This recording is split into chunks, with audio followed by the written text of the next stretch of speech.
Welcome back to the Tidy Hanger. This is Mike. Today, I want to talk to you about something a little bit different. I have a video on my other channel, and I have a link to it. You're not going to get to watch that video in this video. So this is a video talking about a video on my other channel, and there's a link to it about what I make on YouTube. Now, some people might think it's a bold move. Pics for Life did it already, and I point that out in that video, but I don't see anybody else in the ToyTuber space do it. It's almost like people are embarrassed of this. I've been wanting to do this for a long time. I've actually shown some screen grabs in some of my videos just for fun to kind of tease people that I'm going to do it eventually. But if somebody would have told me or shown me this information back in 2005, I would have started making videos a lot sooner. I mean, even though it's not a lot of money, it is still something. It's enjoying your hobby, doing something fun, having a side hustle, and making a little bit of money at your side hustle. But moreover than that, you get to meet even more people and interact with a lot more people. And it's a way to share your collection, which is kind of, in my mind, I want to use my channel to share people's collections. But this is all about what I make and all my analytics. It's all splayed out there for you. If you go over there and watch it, please, most of you who are going to watch this video and are going to go over there and watch that video have already subscribed. But if you're going to be new to that channel, subscribe now. I never started that channel out to be political. Like, I was never expecting to be political on that channel. My goal with that channel was to talk about finance. And I made a handful of finance videos on this channel, and they did okay, but it's one of those things where the algorithm gets mixed up. And when the algorithm starts getting mixed up, your normal content doesn't get picked up anymore. So you have to kind of separate those to a separate channel. That's why I did that initially. Now, this last 7 months have been quite political. But now there's no real reason for that anymore, other than maybe an occasional video here and there to explain it. I would never link a video from this channel to that channel if that video is highly political. So for the most part, it's all just going to be, I'm not going to make the boring vanilla ice cream type of content I was making before. I'm going to kind of try to be a little edgier on my finance videos and go a little bit further out there, dig a little deeper. I think people kind of need that in their life. They don't need the just save your money for 20 years. It's like, you're going to have to make some serious deep sacrifice. I mean, those kinds of, like, be very extreme with it, because a lot of the stuff when it comes to finance is extreme. But this is a real simple video. It's just showing some numbers and explaining my 7-year journey on the YouTubes and the pitfalls and perils. Well, not all of that, actually. It's mostly just the analytics side of it. And I explain a few things here and there. And for the most part, it's straightforward, it's simple, it's easy, but people are probably curious. You know, I literally open up the whole book and show everybody everything. You get to see it all. And I do some high end. This is like the highest, the best I've done. And I do the low end. Like, this is kind of a low end, an average low end video, and how a low end video performs versus a high end. I didn't really get into the CPM of it, but the numbers are still there. The cost per mile. I think I have a higher cost per mile than the average channel out there, which is because of you guys, because most of my viewers are collectors that buy things. They buy stuff. And so with that, I think that the advertisers look for people that are actually going to buy stuff, as opposed to all of the kids that actually aren't buying stuff.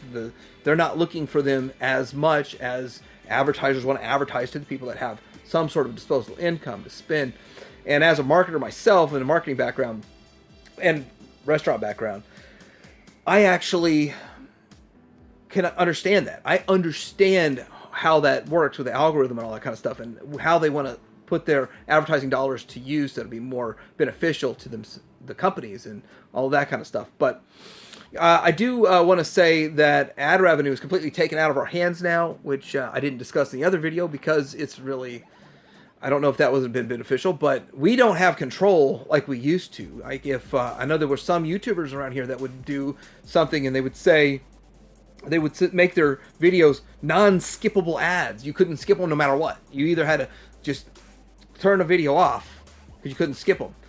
For the most part, I think most of what they use are skippable ads nowadays, and the non-skippable ads are like shorter. They're 30 seconds or shorter for the most part. If it's like a 50-second or 50-minute ad, those are skippable, obviously, after like 5 seconds or something. But it's all about AdSense, ad revenue. You can get into looking at analyzing this. That's why most of these people are setting up Patreons. You notice a lot of these other toy tubers and YouTubers, they set up Patreons a lot. And when you set up a Patreon, I feel like it's a little bit, for me personally, to say, hey, I want you to come pay to watch me from now on. Same as channel memberships. It's not me. Now, I'm not saying I'll never do that, but if I did that, I would have to come up with something very special to share. Not just, this random piece of content that would have been free last month is now you have to sign up and pay $5 a month to be part of it. I don't know. It doesn't sit right with me.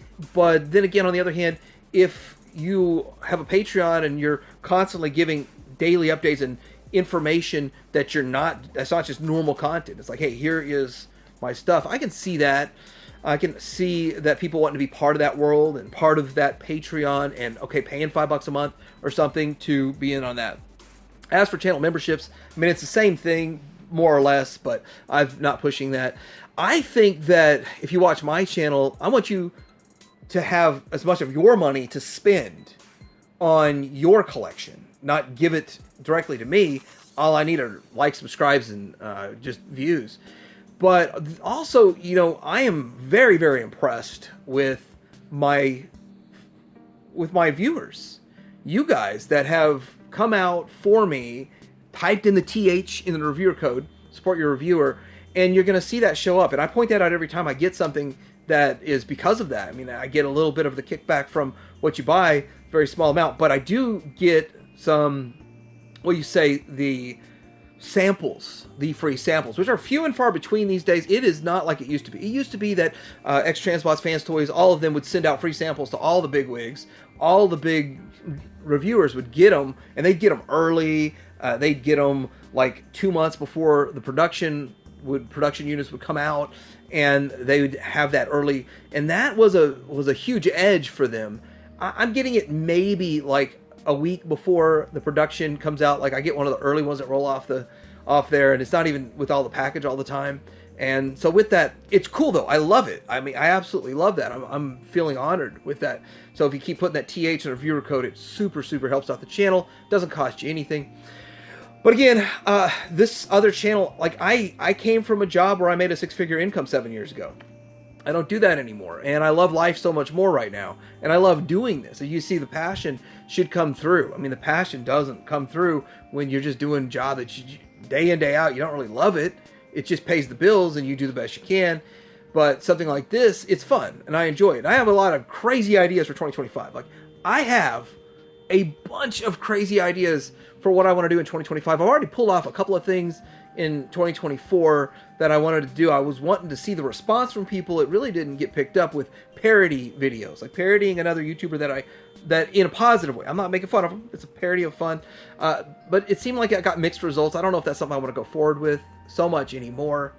But anyway, I'm just kind of rambling here, but I'm promoting the other video. And just so you know, I'm rambling so that this is one of the techniques on YouTube is to make it past the 8-minute mark so it's monetized.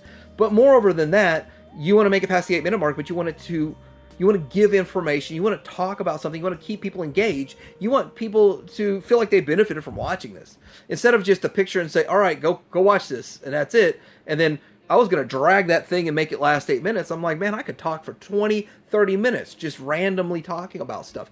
I know people have asked me about doing live streams. I'm not set up for that. I don't have like a microphone and a special camera and all this stuff. In fact, I don't even know how to hook the camera to the computer. The last time I did live stream was I was joining someone else's live stream and I used my cell phone and then it died. So it was a crazy situation, but I guess I could live stream from my cell phone one day. I don't know. It's not something that I'm set up for and I'm too into, but I wouldn't be against it in the future. It'd be something I'd have to look into a whole lot more. But I kind of feel like making these videos, this is the way I like to do things. And it's quick and easy. I can do it when I want. I mean, if you live stream, you have to commit to a certain time and be there for that. But I've got family and obligations and other things going on. If I make a video, I was like, squeeze it in this sometime today, I can get it done. But anyway, all right, there's going to be a link down below. You can see what I make on YouTube. I'm an open book.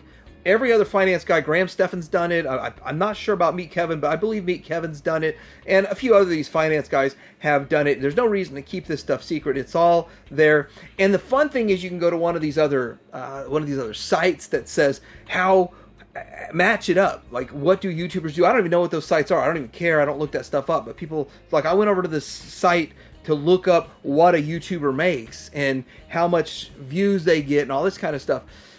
And so anyway, if that's the thing that you want to do, that's the thing that you can want to do, and go ahead and do that. But you can compare those made up analytics to my real analytics, and you can see what's really going on.